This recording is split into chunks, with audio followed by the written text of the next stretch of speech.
Hello, everybody. Hello, Randolph. Hello, Boston, and hello, South Shore. This is Janelle Stevens. I am coming to you from Randolph. I'm a real estate agent in Randolph.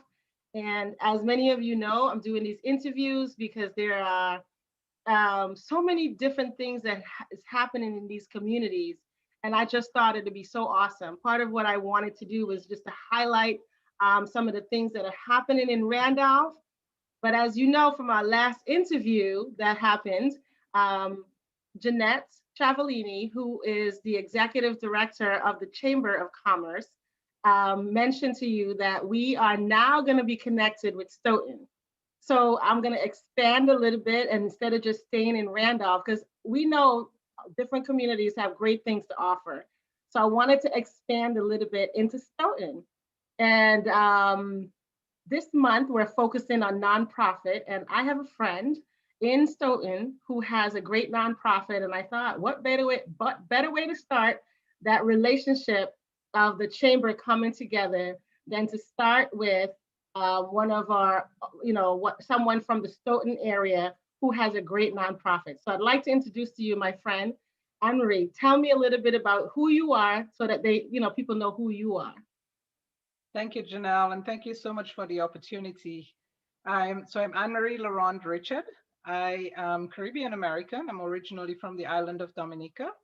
I am married and have three kids, and currently we live in the town of Stoughton. My husband is actually Haitian. Oh, good. So, and most of you know I'm from Antigua, so we got a little Caribbean thing going on right here. Love it, love it.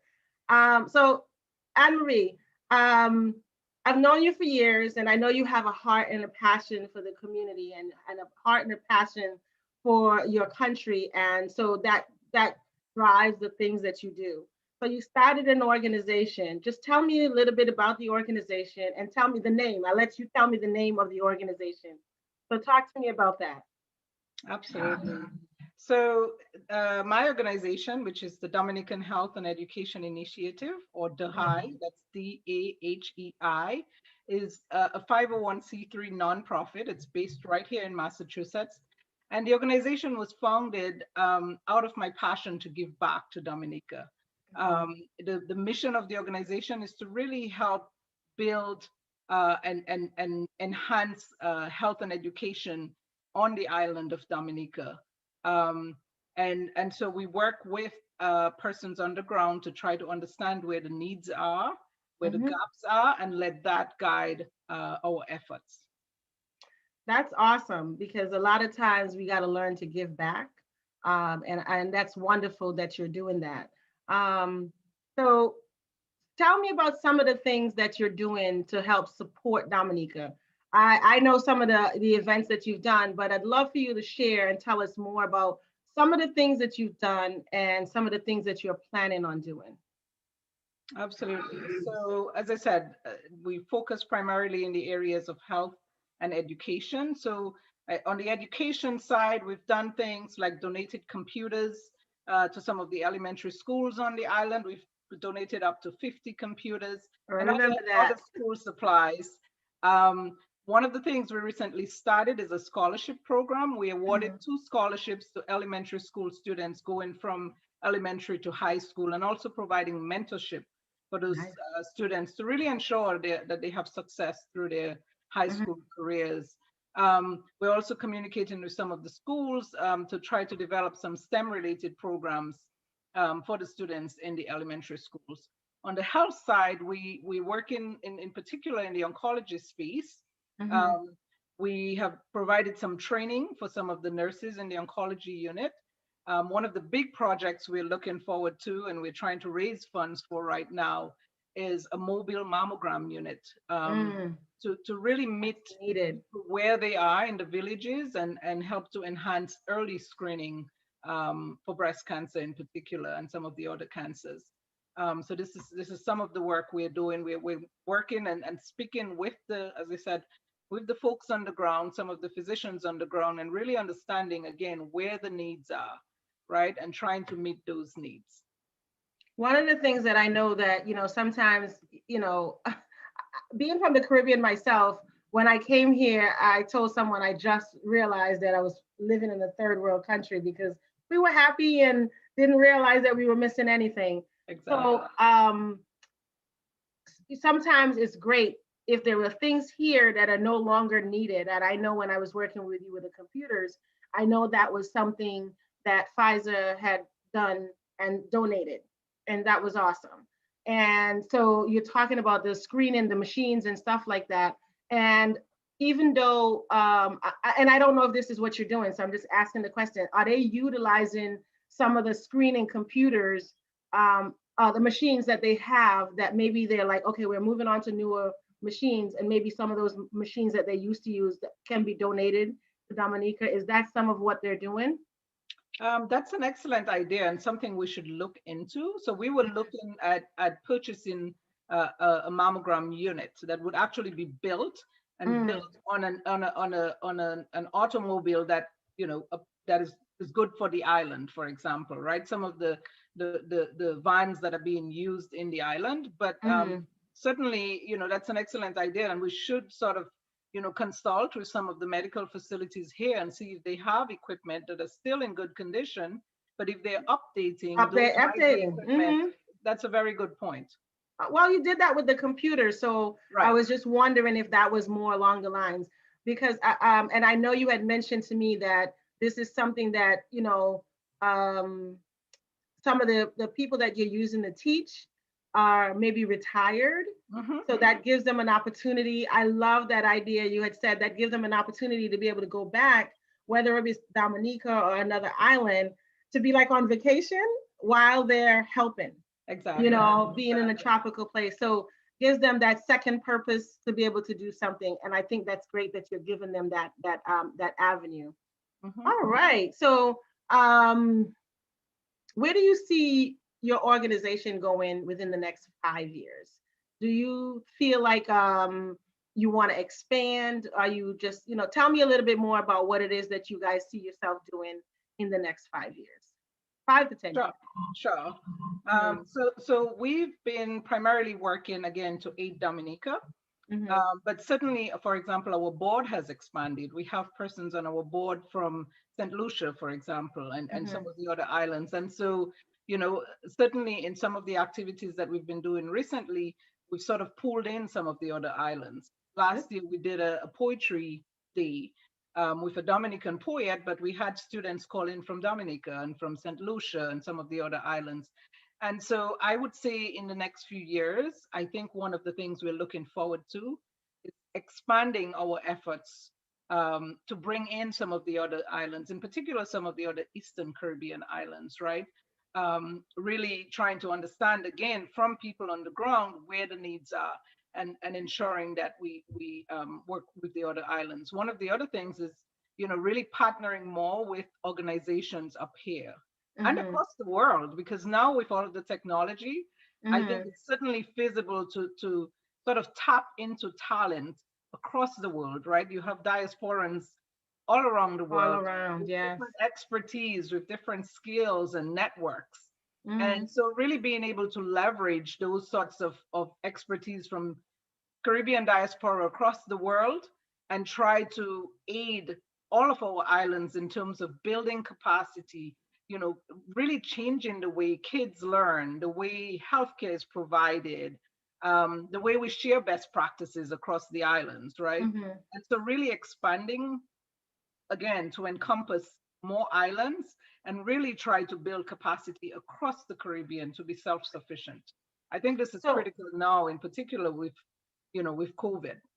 So I know, I'm glad that you tapped in and you said COVID, because I also know that, and I want you to speak to this, that you're doing some things here on the ground in America, with some of the different organizations here. So talk a little bit about what you're doing here to also help out, because I know your passion is working with, giving back to Dominica and maybe the islands back home. But I know you're doing some things here as well, um, in Massachusetts to help out. So talk about a little bit about that. Yeah, Mhm. Go yeah. ahead. So one of the things actually I should mention, we have an annual event that we do here in Massachusetts. Hmm. It's the Caribbean Culture, Cuisine, and Art Expo, and And we really bring the Caribbean, again, the Caribbean diaspora together to share their talent, share their businesses, right, in the areas of art, culture, cuisine. Last year, this was canceled because of COVID. We were unable to do it. But after COVID, we recognized that, there was a disproportionate impact on the Caribbean community, on the immigrant community in particular, right? Mm-hmm. Um, and so one of the things we started was a COVID seminar series. And what we do there is really try to bring credible information to our Caribbean community to help them understand what is COVID, what is coronavirus, how can they protect themselves, right? How can they thrive in this condition? What is an mRNA vaccine? Helping bringing them that information that helps them to, both keep themselves healthy, but also be able to make decisions about whether they take the vaccine or not. And the next one coming up will be on the impact, sort of the mental impact of COVID-19, right? Really Mm-hmm. helping people to understand, and it's clear that people have lost their jobs. People are trying to balance homeschooling their Yeah. kids while they're working, and it's mentally challenging. And so we're bringing in an expert to really talk about that, and really bring tips to our Caribbean community on how to deal with that. So that will be the upcoming event. And this is for our diasporan community here in Massachusetts. I think that's wonderful that you're providing information. I know your focus is health and education. Being yourself a scientist, it's great that you're giving back and stuff like that. It's awesome when people use what they have and they don't just keep it, but they're also trying to help and providing that information to the community here. Because sometimes even here, we're not sure how to proceed. So if we have someone that we trust, like yourself, um, it's important that we can make that connection and that you're willing to share that information and bring some expertise in. So I know a lot of these things that you're doing cost a lot, right? Is there not just cost, but you need help, volunteer. How can people get in touch with you and if they want to be able to help you, or if they want to be able to just make a donation? So it's a two-part question. Tell me how they can make a donation if they want to, or how they can connect with you if they wanted to become a part of your organization and help by volunteering. Absolutely. And we're looking for people to join the organization and to help us fulfill our mission. So we do have a website. It's www.dehei.org. We also have a Facebook page. So it's facebook.com/support the high. And on the website, there is a donate button for people who would like to Nice. donate. Yeah. Um, and I can be emailed at aiddominica dot I'm sorry, aiddominica@gmail.com. Um, and as I said, certainly, we're looking for donations, of course, because of the work we're trying to do, and for example, the mammogram unit. But we would really love for persons to join, persons who have different talents and different expertise and different networks, right? Who That's can good. bring their value to the Caribbean community. One of the things we'd love to do, our event, which we do annually, that I said we couldn't do. We're looking for persons to help us sort of bring that online, especially if we can't do it in person again this year, to be able to Mhm. bring that online. So from a technology perspective, right? Making Mhm. it a virtual event, for example. So certainly, yeah, if there are persons with the expertise who could help us do that, we would appreciate it. So reach out to us, aiddominica@gmail.com, or on the website. Well, all of your information, I always ask people to just say that information, but I'm sharing that information also below. So if you want to get in touch, I just want to say thank you so much, Annmarie, for taking the time today, because I think it is important that people understand what is being done and how they can help. And understanding that if you have a passion for something, you can join with someone like Annmarie, who is already have this established, or if you wanted to start on your own, sometimes just the heart and the passion to be able to help is so important. So I was very happy I was able to bring her in. Like I said, I was just doing this in Randolph, but Now we're connected. I am so happy for that. If you need to get in touch with Annmarie, like I said, her information is at the bottom.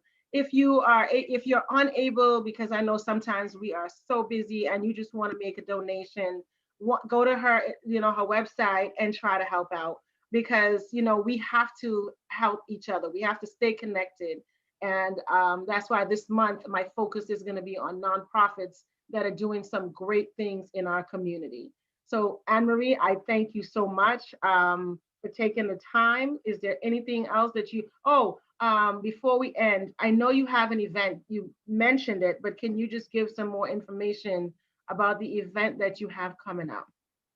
Yes, certainly. So as I said, it will be an event really discussing the mental impact of Hmm. COVID-19. This is being planned for April 13th, I think. 13th, Yeah. 13th, I'm sorry, Mm. April 13th at 6 p.m. And we'll have the information posted on both the website and the Facebook page. So look out for that. Okay, thank you. Is there any other closing remarks before we end? I just want to thank you, Janelle, for the opportunity. This is Hmm. wonderful. I'm looking forward to the Stoughton Randolph collaboration and Yes. working more closely with you and other persons Mm. in the Randolph community. Thank you. Thank you. So, everybody, thank you guys for tuning in with us once again. Tell your friends, tell your family, join us, because we want to make this a big thing. We want to let people know what's being offered in our communities, and for people to be able to take advantage of or support organizations that are doing wonderful things.